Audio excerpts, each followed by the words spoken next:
Pas d'avant.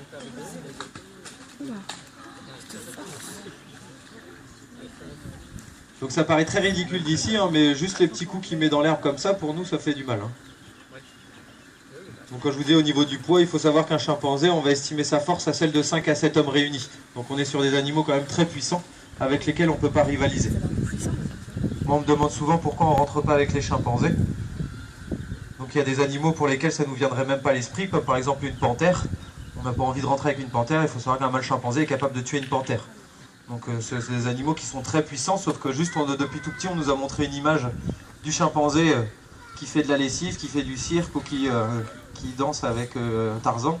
Il faut savoir qu'un vrai chimpanzé on ne le porte pas dans les bras, on n'est pas avec lui. Hein. C'est un animal qui peut être très gentil, mais c'est un animal surpuissant et qui a du mal à gérer ses émotions. Quand il est énervé, il a besoin de taper partout, il a besoin de s'exciter, il a besoin de le montrer, d'évacuer ce surplus d'émotions qui est difficile à contenir. Et quand ils sont contents, ils sont surexcités. Du coup, c'est toujours un petit peu dans l'excès, et c'est plutôt ça qui va le rendre dangereux. Et après, c'est les problèmes dans le groupe qui peut du coup nous apporter des ennuis. Donc nous, on ne va jamais rentrer avec eux, on ne va pas leur apporter une meilleure vie de toute façon en le faisant.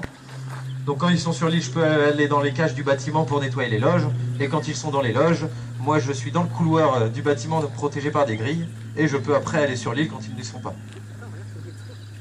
En tout cas, nous ici, on est bien en sécurité de l'autre côté de l'eau. Les chimpanzés sont des singes. Pour ceux qui sont en bonne santé, qui n'ont pas de masse graisseuse, ce sont des singes qui vont couler dans l'eau. Ils ont une masse osseuse et une masse musculaire trop lourde, et donc ils ne vont pas pouvoir nager.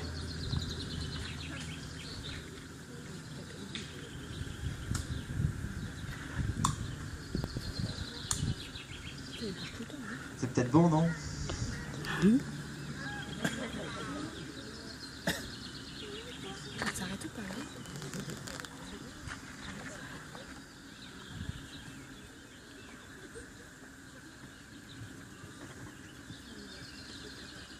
Donc je vous expliquais comme quoi ils ne peuvent pas nager, ils ne vont pas pouvoir traverser.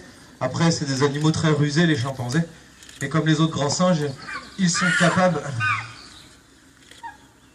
Ça va, il n'a rien fait. Ils sont capables de sonder l'eau avec un bâton. Et s'ils ont pied, ils vont pouvoir le comprendre. Et du coup traverser tout simplement en levant le menton pour pas trop se mouiller. Donc ça, c'est des choses qu'on retrouve dans la nature, mais qui vont plus se passer au moment des moussons, où il y a des rivières qui se créent juste le temps des pluies, ou sur le chemin où les chimpanzés étaient habitués à passer. Du coup, ils vont vraiment essayer de persister pour franchir cet obstacle.